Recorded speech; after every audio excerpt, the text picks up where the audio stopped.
सबसे पहले भगवान भोलेनाथ के चरणों में प्रणाम करती हूँ, मेरा प्रणाम स्वीकार हो। आदिशक्ति माँ भवानी गौरा के चरणों में प्रणाम करती हूँ, मेरा प्रणाम स्वीकार हो।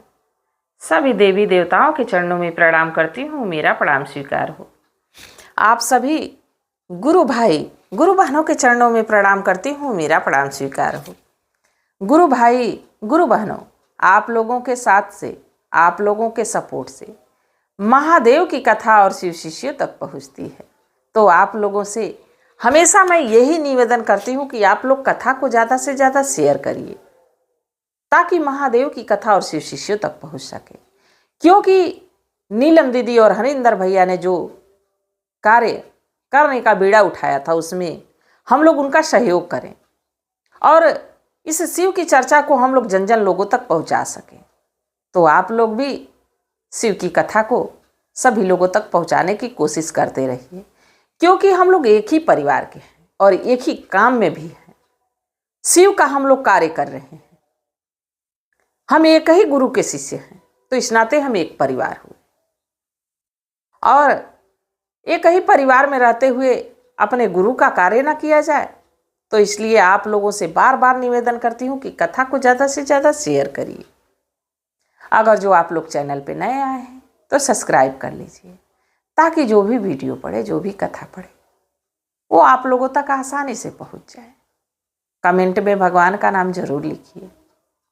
भगवान का नाम लिखने से, बोलने से सारे कष्ट दूर हो जाते हैं, सारी परेशानी दूर हो जाती है। और आज जो मैं कथा सुना रही हूँ, मैया पार्वती भगवान भोलेनाथ की कथा बड़ी सुंदर है। कथा को अंत तक सुनिएगा। देखिए, तिरिया हट और बाल हट, ये दो हट बड़े मानने वाले हैं। अगर जो बालक भी हट कर ले तो अपनी जिद को मनवाता है, और तिरिया भी हट कर ले तो अपने माता पिता से, पति से, जो भी उसके जीवन में महत्वपूर्ण रखता है, उससे अपनी बात को मनवाने की कोशिश करती है। और हमारी देवी मैया की बात करो, माँ पार्वती की, तो भगवान से अपने भक्तों के लिए हमेशा उलझती रहती हैं, क्योंकि वो जगत जननी है और सबकी माता है। वो सबके बारे में सोचती रहती है। ये नहीं है कि बस अपने बच्चों के बारे में सोचती है, नहीं, इस पृथ्वी पे सभी जीवों के बारे में वो सोचती हैं। हम लोग तो घर में ही सोचने में परेशान हो जाते हैं। सोचिए, हमारी मैया तो पूरे जगत के बच्चों के बारे में सोचती हैं, सब पे ध्यान उनका रहता है। एक बार मैया पार्वती भगवान भोलेनाथ कैलाश पर्वत पे बैठे हुए थे। मैया पार्वती कहीं कि प्रभु, मैं पृथ्वी की लीला को देख के बड़ी परेशान हूं, बड़ी विचलित हो जाती हूं। भगवान भोलेनाथ कहे कि आप नाहक परेशान होती हैं। मैया पार्वती कहे कि भगवान, आपकी आराधना तो सबसे ज्यादा होती है और आपके भक्त तो पृथ्वी से पे सबसे ज्यादा है, पर आप भी कुछ कम नहीं है। जिसका भरा है उसी को भरते हैं, और जिसका जर रहा है उसको एकदम जार देते हैं, उसको कुछ नहीं देते।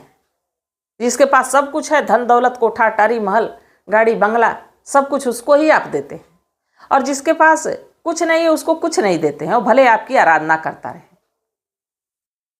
भगवान कहे ऐसा नहीं है, जो जैसा कर्म करता है वैसा फल पाता है देवी। मैया पार्वती कही नहीं नहीं, इस बात को सिद्ध करना पड़ेगा। भगवान भोलेनाथ कहे कि सिद्ध करने के लिए तो आपको पृथ्वी पे चलना पड़ेगा। तो मैया पार्वती कही कि ठीक है भोलेनाथ, हम चलेंगे। भगवान कहे कि ऐसा नहीं जाना होगा, आपको मनुष्य रूप में चलना होगा। आप अपना रूप बदलिए, देवी देवता के रूप में नहीं जाना है। मैया पार्वती एक औरत का रूप बनाई, भगवान भोलेनाथ एक आदमी का रूप बनाए, दोनों लोग पृथ्वी पे आए। अब भगवान भोलेनाथ की लीला लगे मैया को घुमाने। अब मैया स्त्री रूप में थी। अब चलते चलते चलते चलते चलते चलते नाजुक नाजुक पैर लड़खड़ाने लगे। भूख लग गई, प्यास लग गई, चला ना जाए। मैया पार्वती कहे भगवान, अब नहीं चला जाता। भगवान कहे आप ही तो परेशान थी, चलिए थोड़ा। नहीं नहीं भगवान, अब कुछ खाने पीने की व्यवस्था करिए, मुझसे एक कदम अब चल नहीं जाता। भगवान कहे कि अच्छा देवी, ऐसा है कि आप चूल्हा बनाइए, लकड़ी उकड़ी की व्यवस्था करिए, तब तक मैं राशन लेके आता। भगवान भोलेनाथ तो वहाँ से अंतर्ध्यान हो गए। अब मैया पार्वती बिचारी औरत रूप में थी, जंगल से लकड़ी चुनी, अब इधर उधर देखने लगी कि कैसे चूल्हा बनेगा। तब तक उनकी नज़र एक घर पे गई। घर बड़ा सुंदर था, बिल्कुल चकाचक रंगों के था, पक्का घर था, और उसी के बगल में एक खंडहर था, घर गिरा हुआ था। मैया पार्वती गई, उस खंडहर से 3 ईंट उठाई, ले आके चूल्हा बना दी। तब तक भगवान भोलेनाथ पहुंचे। हाँ देवी, मैं राशन लेके आ गया, क्या हुआ, चूल्हा चौका तैयार हुआ? मैया पार्वती कही कि हाँ, चूल्हा बन के रेडी है, लकड़ियां बीन दी हूँ। भगवान कहे ईंट कहाँ से पाई? तो कही भगवान वो देख रहे खंडहर, उसी खंडहर से लाई हूँ। भगवान कहे उसके बगल में बढ़िया भी घर था, उससे लाना चाहिए था। आप भी, एक तो घर गिरा हुआ है, दूसरे उसको और गिरा दी, और जो बढ़िया था उसको न, उसमें से नहीं लाई। मैया पार्वती कहीं कि देखिए भगवान कितना सुंदर लग रहा है, उसको बिगाड़ने में बड़ा दुख होता, कष्ट होता, और वो तो पहले से ही गिरा हुआ है। भगवान भोलेनाथ कहे कि तब तो आपके सवाल का जवाब आपको मिल गया। आप कहती हैं ना कि जिसका भरा रहता है भगवान उसी का भरते हैं, जिसके पास धन दौलत कोठा टारी महल रहता है उसी को भगवान देते हैं, और जिसके पास नहीं उसको कुछ नहीं देते। मैया पार्वती कही कैसे?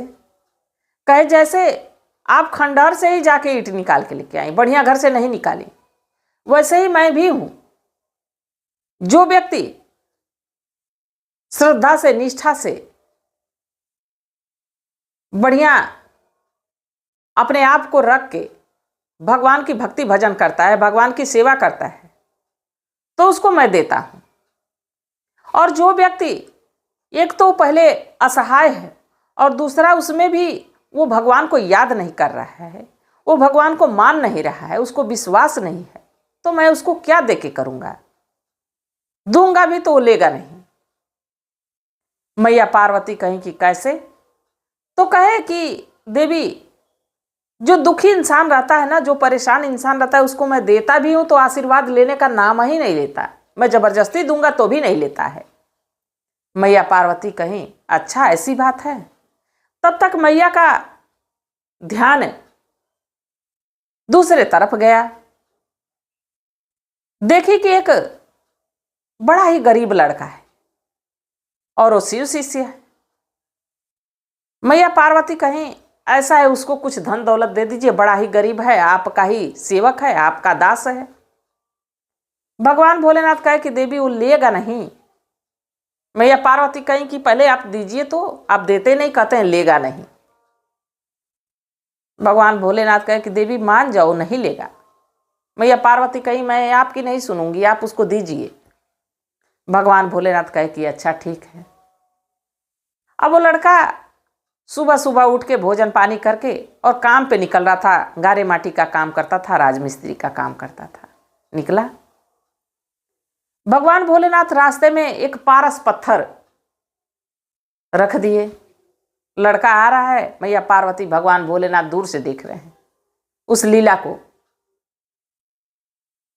लड़का आया, उसके पैर में उस पारस पत्थर से ठोकर लगी।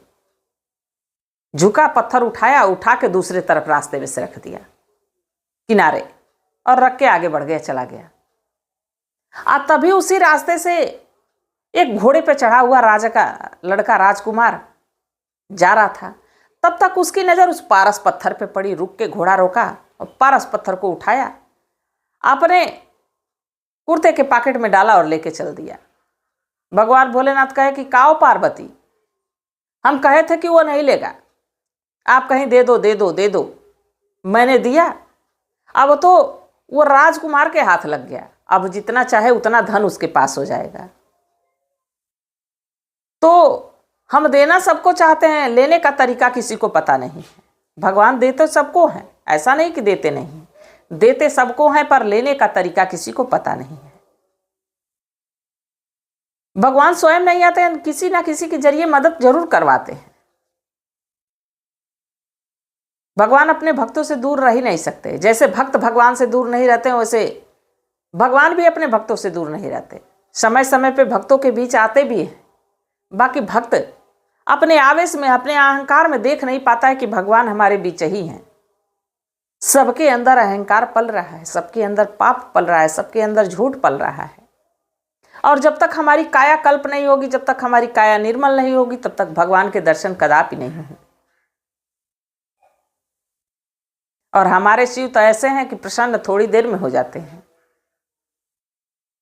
मात्र एक लोटा अगर जो सच्चे हृदय से जल चढ़ा दो, बेलपत्र भांग धतूरा चढ़ा दो, तो हमारे भगवान प्रसन्न हो जाते हैं, जिसमें 1 रुपया लगना नहीं है। सब कुछ पृथ्वी पे उनकी दया से उपलब्ध है, उसमें 1 रुपया खर्च नहीं लगना है। कहीं देखेंगे तो बेलपत्र का पौधा है, बेलपत्र तोड़ेंगे, भांग धतूरा तोड़ेंगे, जल भरेंगे, भगवान को चढ़ा देंगे, भगवान उसी से प्रसन्न है। बाकी हृदय साफ होना चाहिए, उसमें स्वार्थ नहीं होना चाहिए कि हम भगवान को 1 लोटा जल चढ़ा रहे हैं तो इससे हमको कुछ चाहिए नहीं। आप निस्वार्थ भाव से उस जल को चढ़ाइए। देखिए मात्र उस 1 लोटे के जल से आपका जीवन कैसे सुखी हो जाता है। एक कथा याद आ गई। एक नगर में एक राजा थे। राजा बड़े ही धनवान थे, बहुत ही धनवान थे। उनके नगर में एक जंगली सूअर घुस गया, 2 बच्चों के साथ, अपने पति के साथ। उस राज्य में त्राही त्राही मच गया कि अब हमारे राज्य में ये जंगली सूअर जो घुसा है बहुत कुछ विनाश करेगा, बहुत कुछ नुकसान करेगा। धीरे धीरे ये बात राजा तक पहुंची। राजा मारे अहंकार के कि हम तो बड़े बड़े राजाओं को परास्त किए हैं, ये सूअर क्या है, मैं तो इसको मार ही दूंगा। राजा चले। बाकी जब सूअर के समीप पहुंचे तो उनका अहंकार खंडित हो गया। वो सोचे कि मैं स्त्री पे कैसे प्रहार कर सकता हूं। उनका हाथ अपने आप रुक गया कि मैं सूअर के पति को तो मार सकता हूं, उसके बच्चे को तो मार सकता हूं, पर एक स्त्री पे मैं कभी प्रहार नहीं कर सकता हूं। अब ये बात रानी तक पहुंची। ये बात रानी तक पहुंची। रानी कहीं कि सूअर को मैं मारूंगी, मैं भी तो एक वीरांगना हूं, मैं भी तो एक राजकुल की राजकुमारी हूं। तीर धनुष ली, चल दी। आई, सामने देखी तो सूअर अपने बच्चों के साथ बैठी हुई। धनुष पे तीर लगाई और सूअर को मार दी। जैसे सूअर को मारी, सूअर के मुख से शिव शिव निकलता है। कहीं कि ये तो सूअर है पर इसके मुख से शिव निकल रहा है, यानी ये सूअर नहीं है, ये कोई पुण्य आत्मा है। उसके समीप गई, 1 बाल्टी पानी उसके घाव पे डाली। जब घाव ठंडा हुआ तो सूअर कह रही है कि बिटिया तुम सदा सुहागन रहो, तुमने हमारे घाव को ठंडा किया। तब रानी कहीं कि हमें क्षमा कर दीजिए, हम मारे अहंकार के आपको मार दिए कि हम राजकुल की बेटी हैं, और आप कहाँ कौन, आप तो मनुष्य की तरह बोलती हैं। तब सूअर कही कि देवी, मैं पूर्व जन्म में ब्राह्मण की बिटिया थी, हमारा विवाह जहां हुआ, हम अपने परिवारजन को मारे अहंकार के मारे, अपनी सुंदरता के घमंड में बहुत सताई।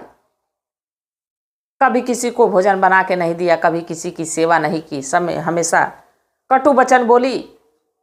बड़ी खूबसूरत थी, बड़ी सुंदर थी, अपने सुंदरता का अहंकार था, और उस अहंकार बस में हम अपने परिवार की सेवा नहीं की। और वही पाप है कि मैं इस जन्म में सूअर हूं, और आज मैं इस योनि से मुक्त हो रही हूं। सूअर इतना ही कह के अपने प्राण त्याग दी। अब उस सूअर का जन्म जानते कहां हुआ? एक राजा के घर हुआ, राजकुमारी के रूप में। धीरे धीरे समय बीतने लगा, राजकुमारी शिव शिष्या बन गई, महादेव की पूजा अर्चना करती, बड़ी सुंदर थी, रूपवान थी। समय बीतता रहा, समय बीतता रहा। राजकुमारी जब सयानी हो गई तो उनके पिताजी वर खोजते खोजते कहाँ पहुंचे? उन्हीं राजा रानी के घर पहुंचे, उन्हीं राजमहल में पहुंचे जहां सूअर को लोग मारे थे। उनके राजकुमार से राजकुमारी का विवाह निश्चित हो गया। राजकुमारी का विवाह होके जब राजमहल में आया तो राजमाता को देखते ही राजकुमारी पहचान गई, क्योंकि वो शिव शिष्या थी। उनको अपना पूर्व जन्म याद था कि पूर्व जन्म में हम सुअर थे। अब रानी से कह रहे हैं कि राजमाता, आप अगर जो हमें पहचान नहीं रही हैं तो हमें पहचान लीजिए। आपके हाथों हमारी मोक्ष की प्राप्ति हुई थी, मैं वही सुअर हूं, आज राजकुमारी के रूप में हूं। ये सब महादेव की कृपा है कि मैं आपके घर आपकी बहू बन के आई। रानी अचंभित, कहीं कि शिव का नाम लेने से योनियां बदल जाती हैं, शिव का नाम लेने से पशु से मनुष्य लोग बन जाते हैं, और हम तो मारे अहंकार के सुअर को मारे थे, तो उसका पाप तो हमारे सिर ही। बहू उनकी समझाने लगी कि माँ, अब से भी आप शिव आराधना करिए, शिव की कृपा होगी, शिव की दया होगी तो सब कुछ क्षमा कर देंगे। रानी उसी क्षण से शिव को अपना गुरु बना के और शिव आराधना करने लगी। सास बहू मिलके पूरे नगर को शिवमय बना दी, क्योंकि अब राजमहल में शिव चर्चा होने लगा, राजमहल में शिव की आराधना होने लगी। धीरे धीरे प्रजा वाले भी शिव आराधना करने लगे। तो जो जैसा कर्म करता है फल उसको वैसा ही मिलता है, कर्मों के अनुसार फल मिलता है। तो गुरु भाई गुरु बहनों, आप लोगों को कथा कैसी लगी जरूर बताइएगा। मैं भी महादेव से प्रार्थना करती हूँ कि हे भोलेनाथ, हे शिव गुरु, जो इस कथा को देख रहा है, सुन रहा है, सब पे अपनी दया दृष्टि बनाए रखिएगा, इसी कामना के साथ। हर हर महादेव।